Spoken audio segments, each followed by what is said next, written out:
In this video, we're going to talk about how to convert binary numbers into decimal numbers, and we're going to some examples so you can master this topic.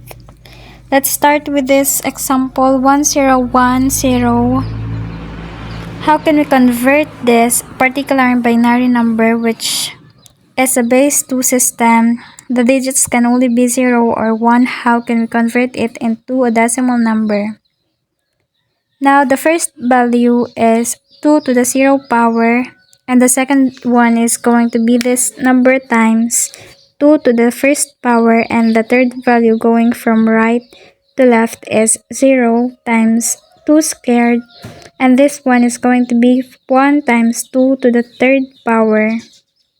So 1 times 2 to the third power, that is equal to 2 to the third power, and then if you multiply 2 squared by 0, that's going to give us 0, and we're going to add these values, and then it's going to be 1 times 2 to the first power, which is just 2 to the first power, and then 0 times 2 to the 0 is 0. So everywhere you see a 0, you could ignore it, so we only need to focus on the numbers that contain a 1. Now let's add up these numbers, so that is 2 to the third power to 2 to the power is 2 times 2 times 2, which is 2 to the first power is simply 2, so we're going to get 8 plus 2, and so the answer is 10. So the binary number 1010 has a value of 10.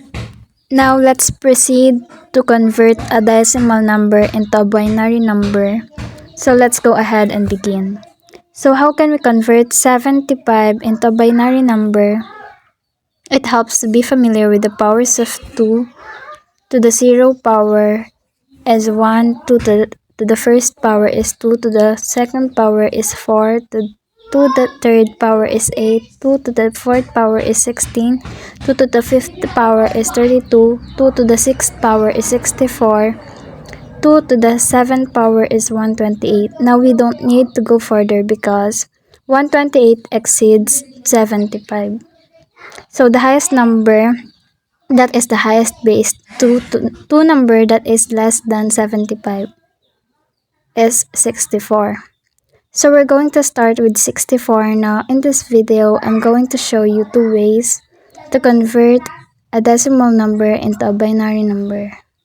The first half of the video will focus on the subtraction method, and the second half will focus on successive division. So I'm going to show you both ways, and then you can pick and choose which method you prefer.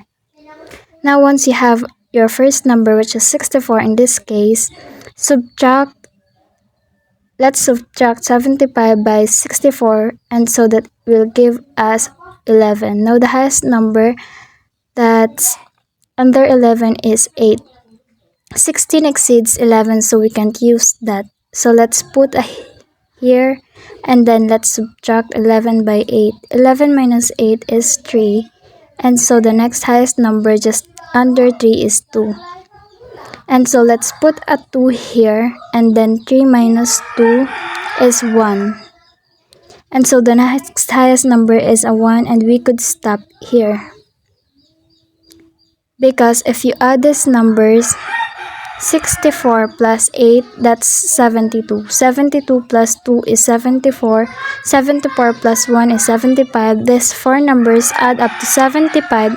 Now once you have that, you can begin to write the numbers in binary. So because we have a 64, we put a 1. We don't have a 32, so let's write a 0. We don't have a 16. We do have an 8, so let's put a 1. We do not have 4, so let's put a 0, but we have a 2 now and a 1. So 75 is equal to 1001,011.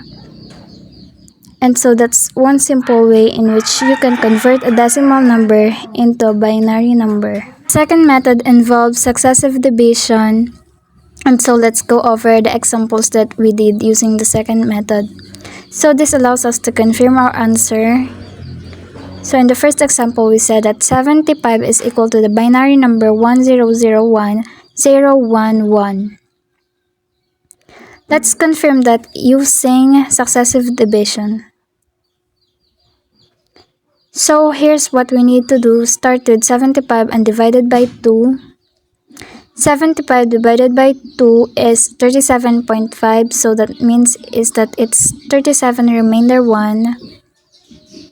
Now take the 37 and then divide that by 2, so 37 divided by 2 is 18.5, so that's 18 remainder 1. Then take that 18, divide that by 2. 18 divided by 2 is exactly 9 with no remainder or remainder 0. And then 9 divided by 2 is 4.5, so we say it's 4 remainder 1. And then 4 divided by 2 is exactly 2, so it's 2 remainder 0. And then 2 divided by 2 is 1, exactly 1, so 1 remainder 0. And then finally, 1 divided by 2, that's basically 0.5, so we could say it's 0 remainder 1, and then we stop here. So at the bottom, you have the MSB or most significant bit. At the top, you have the LSB or the least significant bit. Now the way you read it is from the most significant bit to the least significant bit. So basically from the bottom to the top. So look at the numbers that we have. So we have a 1, a 0, and then the 0, and then the 0, 0, 1, 1, which is basically the numbers that we have there. So if you write it from the bottom to top, it's 1, 0, 0, 1, 0, 1, 1. So hopefully you see that. And so that's how we can get the same answer using successive division. Next, we're going to talk about how to convert a binary number into an octal number. So let's say if we have the number 110,101, how can we convert that to an octal number? So what do you think we need to do? So what we need to do is separate this into two numbers in groups of 3. So the first group of 3, we have 101, and the second one is 110. Now the first number has the value of 1, the second number we need to multiply by 2, and the third by 4. So 1 times 4 is 4, 1 times 2 is 2, 0 times 1 is 0. So all we're going to do is just add 4 and the 2, and so that's going to give us 6. Here we only need to add the 4 and the 1 because 1 times 4 is 4, the 1 times 1 is 1, and so this will add up to 5. So our answer is going to be 65. So that's how we can convert a binary number to an octal number. Next is how to convert an octal number into a binary number. So let's say if we have 56 in the base 8 system that is in the octal system, how can we convert that to a number in a binary system that is in the base 2 system? So what you want to do first is separate the 5 and the 6. Now you want to break it down to these numbers 4, 2, and 1 for each one. 2 to the 0 power is 1, 2 to the first power is 2, 2 squared is 4. Now to convert 5 into a binary number, need to realize that 5 is the sum of 4 and 1. So because we used 4 and 1, we're going to replace that with the 1. We didn't use 2, so we're going to replace that with a 0. Now 6 is the sum of 4 and 2. Since we used the 4 and 2, we're going to replace that with a 1. We didn't use the 1, so let's place that with a 0. So 56 in the octal system is equal to 1, 0, 1, 1, 1 in the binary system. And so this is the final answer for this problem. And that's how you can convert a number in the octal system to a number in the binary system. In this video, we're going to focus on converting a hexadecimal number into a Decimal number.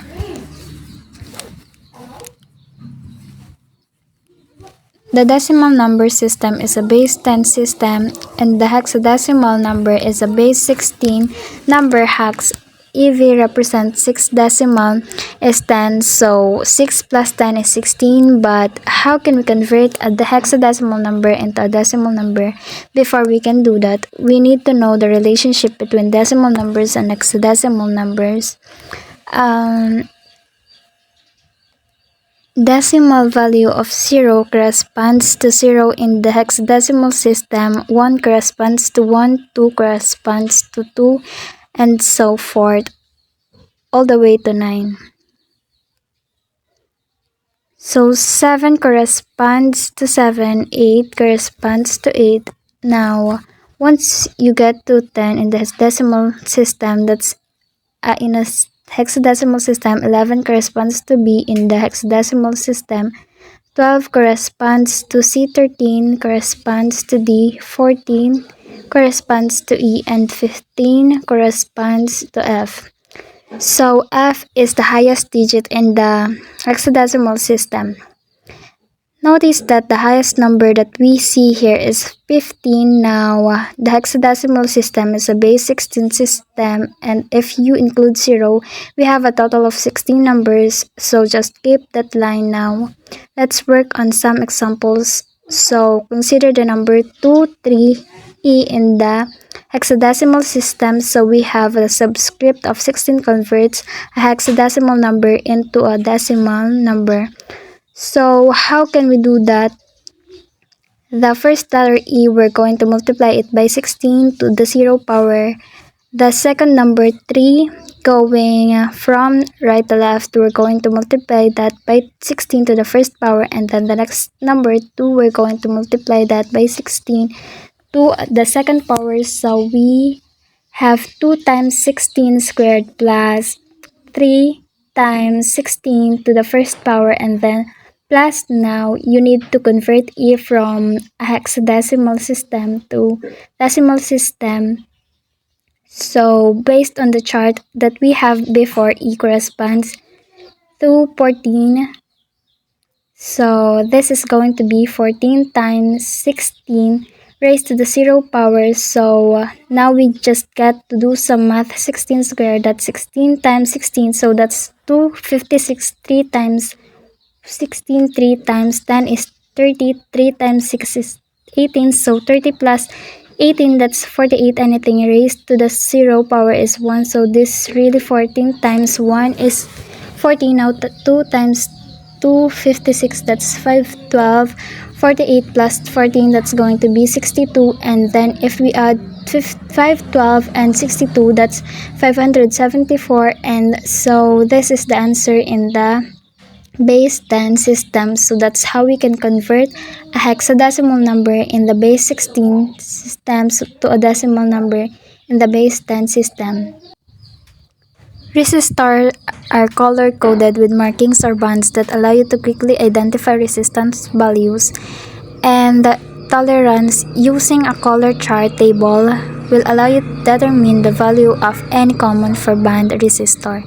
Memorizing this color chart will enable you to become proficient at quickly decoding and using resistors in a 4-band resistor.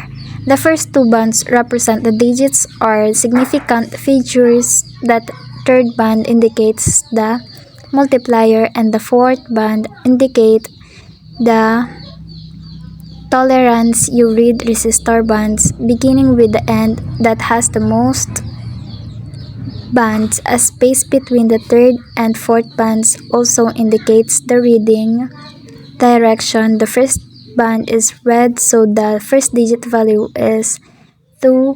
The second band is violet, so digit 2 is 7.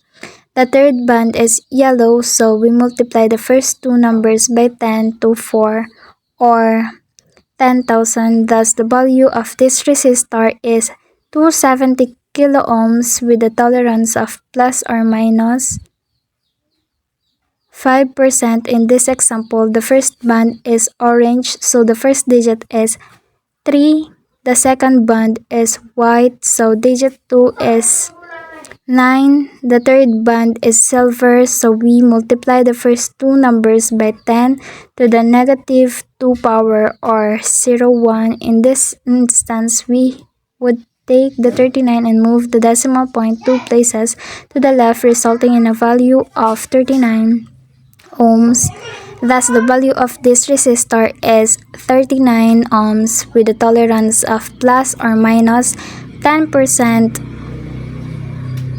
Now, let's determine what the bands would be on 15 kilo ohm resistor. Since the first digit is 1, the first band would need to be brown.